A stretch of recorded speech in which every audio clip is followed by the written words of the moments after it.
ನಮಸ್ಕಾರ ಸ್ನೇಹಿತರೆ, 2026 ಈ ಹೊತ್ತಿನಲ್ಲಿ ನೀವು ನಿಮ್ಮ ಫೋನ್ಗಳಲ್ಲಿ ಚಾಟ್ ಜಿಪಿಟಿ, ಜಮಿನಾಯ್ ಅಂತ ಏನೇ ಬಳಸಿದ್ರು ಅದು ಕೇವಲ ಒಂದು ಆಟಿಕೆ ಮಾತ್ರ.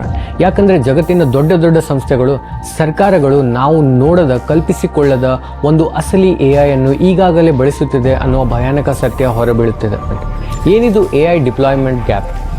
ಅಂದರೆ ಜನಸಾಮಾನ್ಯರಿಗೆ ಸಿಗುವ AI ಗಿಂತ 10 ರಿಂದ 20 ವರ್ಷಗಳ ಅಡ್ವಾನ್ಸ್ ಆಗಿರೋ AI ತಂತ್ರಜ್ಞಾನ ಈಗಾಗಲೇ ಅಸ್ತಿತ್ವದಲ್ಲಿದೆ ಅಂತ ಈ ಕಾನ್ಸ್ಪಿರಸಿ ಥಿಯರಿ ಹೇಳುತ್ತದೆ.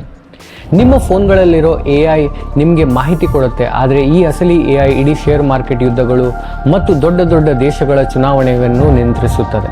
ನಿಮ್ಮ ಸಾಮಾಜಿಕ ಮಾಧ್ಯಮದಲ್ಲಿ ನೀವು ಏನು ಮಾಡ್ತೀರಾ, ಯಾವ ಸುದ್ದಿ ನಿಜ ಅಂತ ನಂಬ್ತೀರಾ, ಯಾವ ರಾಜಕಾರಣಿಗಳ ಬಗ್ಗೆ ನಿಮ್ಮ ಅಭಿಪ್ರಾಯ ಬರುತ್ತೆ ಅನ್ನೋದೆಲ್ಲ ಈ AI ನಿರ್ಧರಿಸುತ್ತೆ ಅಂತ ಕೆಲವರು ವಾದಿಸ್ತಾರೆ. ನಿಮ್ಮ ಮನಸ್ಸನ್ನು, ನಿಮ್ಮ ನಿರ್ಧಾರವನ್ನು ಮ್ಯಾನಿಪುಲೇಟ್ ಮಾಡುವ ಶಕ್ತಿ ಈ AI ಗಿದೆ ಅನ್ನೋದು 2026ರ ಭಯಾನಕ ಚರ್ಚೆ. AI ತಂತ್ರಜ್ಞಾನ ಕ್ವಾಂಟಮ್ ಕಂಪ್ಯೂಟಿಂಗ್ ಅನ್ನು ಬಳಸುತ್ತೆ ಅಂತ ಹೇಳಲಾಗ್ತಿದೆ. ಅಂದರೆ ಇದು ನಾವು ಊಹಿಸಿರೋಕ್ಕಿಂತಲೂ ಲಕ್ಷ ಪಟ್ಟು ವೇಗವಾಗಿ ಕೆಲಸ ಮಾಡುತ್ತೆ. ನಾವು ಅಂದುಕೊಂಡರೆ ಇದು ಸೈನ್ಸ್ ಫಿಕ್ಷನ್, ಆದರೆ ವಿಜ್ಞಾನಿಗಳು ಈ ಕುರಿತು ಪ್ರಪಂಚಕ್ಕೆ ಎಚ್ಚರಿಕೆ ಕೊಡ್ತಿದ್ದಾರೆ. ಒಂದು ವೇಳೆ ಈ ಅಸಲಿ AI ಕೈ ಮೀರಿದರೆ ಇಡೀ ಮಾನವ ಕುಲವೇ ಅಪಾಯದಲ್ಲಿ ಸಿಕ್ಕಾಕೊಳ್ಳಬಹುದು. ನಾವು ಕೇವಲ ಈ ಅಸಲಿ AI ಗಳ ಕೈಗೊಂಬೆಗಳಾಗಿದ್ದೇವಾ? ನಿಮ್ಮ ಪ್ರಕಾರ ನಿಜವಾದ AI ನಮಗೆ ಸಹಾಯವಾ ಅಥವಾ ಅಪಾಯಕಾರಿಯಾ? ಕಮೆಂಟ್ ಮಾಡಿ ತಿಳಿಸಿ. ಈ ವಿಡಿಯೋನ ಪ್ರತಿಯೊಬ್ಬರಿಗೂ ಶೇರ್ ಮಾಡಿ, ಸತ್ಯವನ್ನು ಎಲ್ಲರಿಗೂ ತಿಳಿಸಿ.